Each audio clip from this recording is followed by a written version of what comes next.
नमस्कार दोस्तों, एक बार फिर से स्वागत है आप सभी का 29 जनवरी 2019 के करंट अफेयर्स की इस वीडियो में। तो दोस्तों, आपको ये वाली ट्रेन बहुत अच्छे से याद होगी। मैंने बहुत अच्छे से करवाया था ये वाला क्वेश्चन।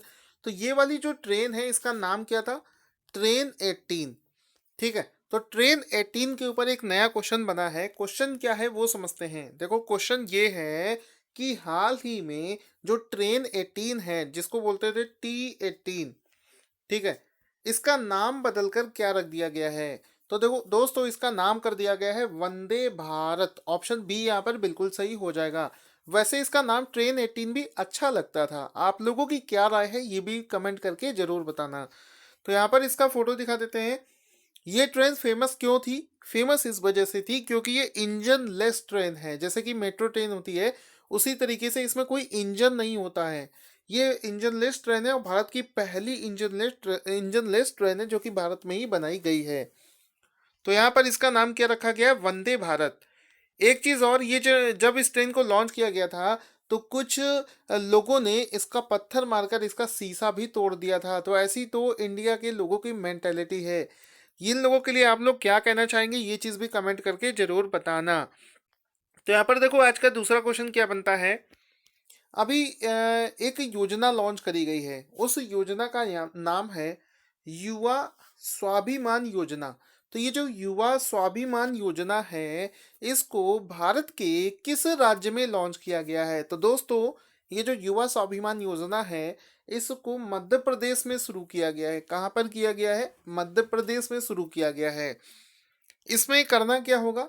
देखो, यहाँ पर इसमें लिखा है युवा, यानी कि जितने भी यंगस्टर्स हैं, युवा हैं, उनको लेकर ये योजना है। और उन युवाओं के साथ में क्या किया जाएगा वो मैं अभी आपको बताऊंगा। इसमें से क्या होगा, जितने भी आर्थिक रूप से कमजोर युवा हैं उन लोगों को रोजगार उपलब्ध करवाया जाएगा। ठीक है, इसमें जितने भी शहरी क्षेत्र के कमजोर और आर्थिक वर्ग के युवाओं को 100 दिन का रोजगार दिया जाएगा। अब इस साथ ही साथ में इन जो युवा हैं इन लोगों को कौशल विकास को लेकर कौशल प्रशिक्षण भी दिया जाएगा क्योंकि वो खुद भी सक्षम बने जॉब लेने के लिए।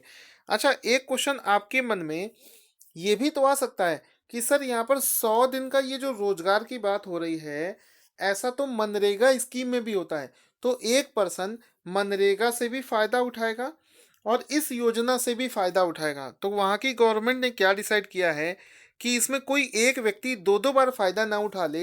इस वजह से ये जो युवा स्वाभिमान योजना है उन लोगों को नहीं इसका फायदा मिलेगा जो कि मनरेगा से फायदा उठा चुके हैं। या तो आप मनरेगा से फायदा उठाइए या तो आप युवा स्वाभिमान योजना, तो दोनों में से कोई एक स्कीम में आप फायदा उठा सकते हैं। अब मध्य प्रदेश का मैप देख लेते हैं। भारत का हार्ट कहा जाता है, बिल्कुल सेंटर में है। जैसा कि बॉडी में हार्ट होता है, ये है मध्य प्रदेश। मध्य प्रदेश में कुछ और टाइगर रिजर्व को लेकर क्वेश्चन बनते हैं। याद कर लेना, वीडियो पॉज करना पड़े तो कर लेना, नाम याद हो जाने चाहिए। पहला है कान्हा टाइगर रिजर्व, दूसरा है Pench tiger reserve, Bandhavgarh tiger reserve, Panna tiger reserve, Satpura tiger reserve, Sanjay tiger reserve. तो ये 6 टाइगर रिजर्व हैं जो कि मध्य प्रदेश से बिलोंग करते हैं। जो लोग इस वीडियो को देख रहे हैं मध्य प्रदेश से बिलोंग करते हैं वो लोग कमेंट करके जरूर बताना आप मध्य प्रदेश के कौन से जिले से बिलोंग करते हो।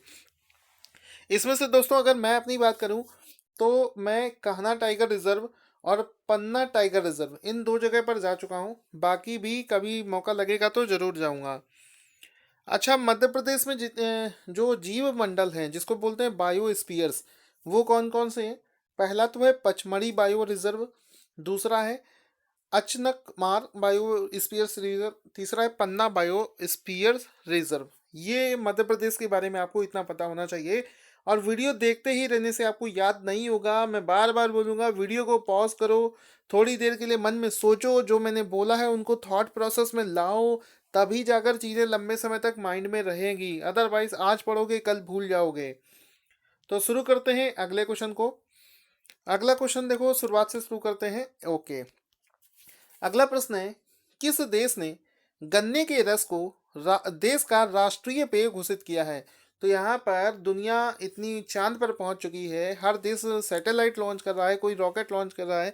तो यहाँ पर एक ऐसा देश है जो कि अभी भी गन्ने पर टिका हुआ है, वो है पाकिस्तान। यस, बिल्कुल सही आपने सोचा। पाकिस्तान एक ऐसा देश है जिसने गन्ने के रस को अपना देश का राष्ट्रीय पेय घोषित किया है। और आप इसके पीछे की स्टोरी सुनोगे तो भी आपको बड़ा अजीब सा लगेगा। यहाँ पर किया क्या कहते हो, जो पाकिस्तान की गवर्नमेंट है, सबसे पहले यहाँ पर गन्ने का रस देख लो आप।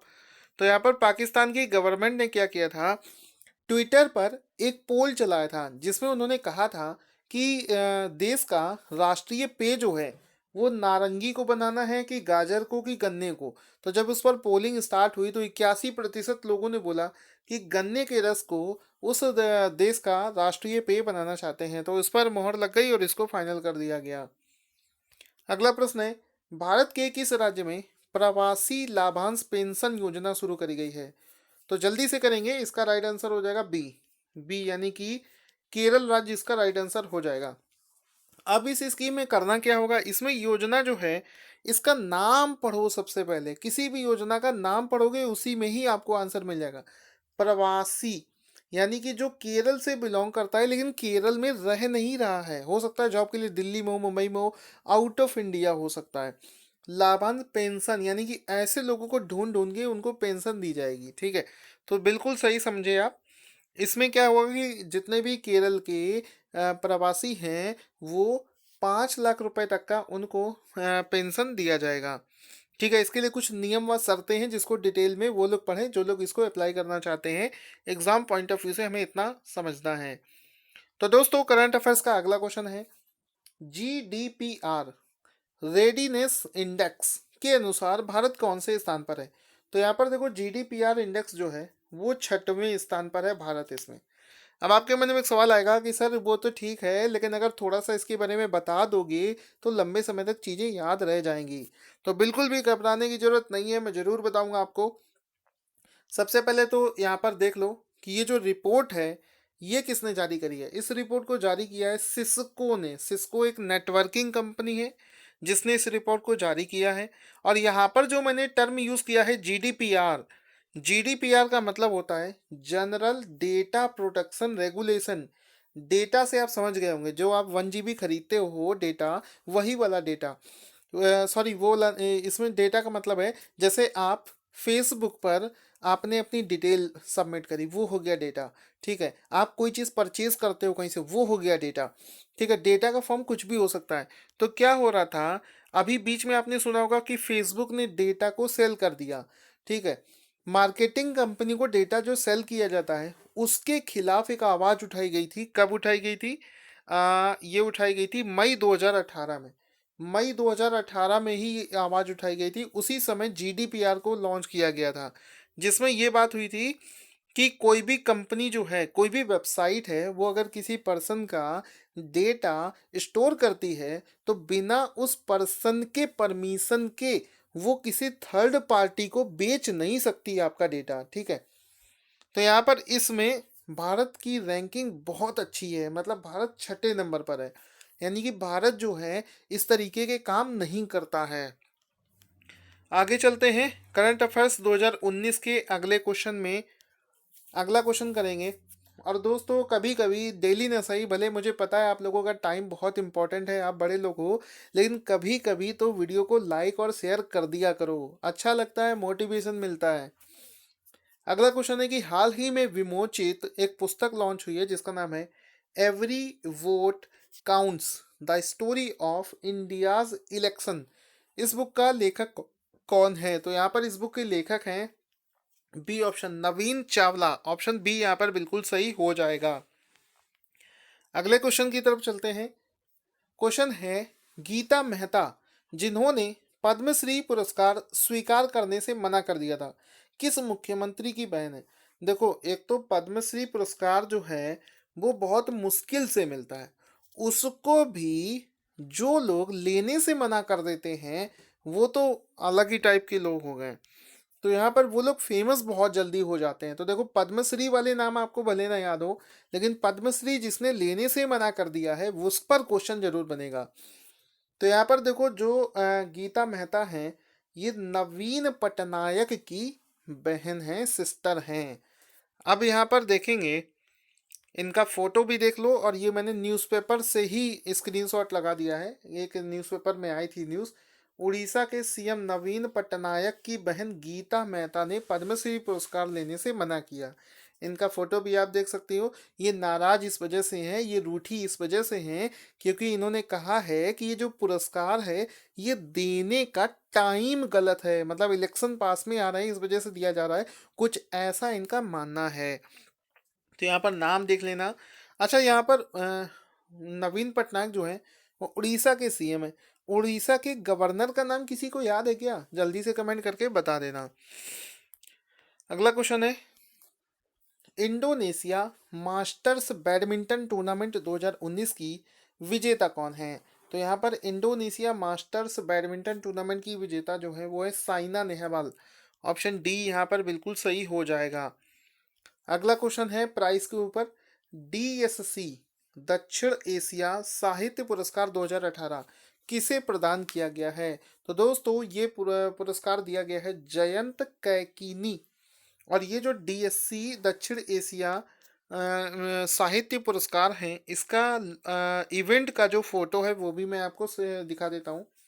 ये साउथ एशिया जो ये बनाया गया है पुरस्कार, उसको दिया गया है जयंत कैकीनी को। ऑप्शन डी यहाँ पर बिल्कुल सही हो जाएगा।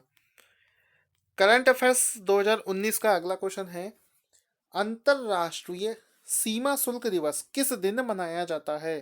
तो अंतरराष्ट्रीय सीमा शुल्क दिवस मनाया जाता है 26 जनवरी को।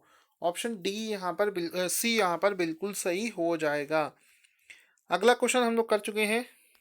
तो दोस्तों करंट अफेयर्स 2019 के ये तो थे आज के क्वेश्चन। अब करते हैं करंट अफेयर्स के रिवीजन वाली क्विज, जैसा कि हम लोग हमेशा करते हैं। उससे पहले एक चीज़ बता दूं, टेलीग्राम चैनल जल्दी से सर्च करके टारगेट स्टडी IQ को ज्वाइन कर लो। वहाँ पर मैं बहुत सारे नोट्स SSC CGL के देने वाला हूँ। तो देखो पहला क्वेश्चन है कि 70वें गणतंत्र दिवस परेड का विषय क्या था? जल्दी से आंसर। अभी हाल ही में एक इंडेक्स जारी किया गया है जिसका नाम है ब्लूमबर्ग इनोवेशन इंडेक्स। इसमें भारत कौन से स्थान पर है? जल्दी से आंसर दे दीजिए।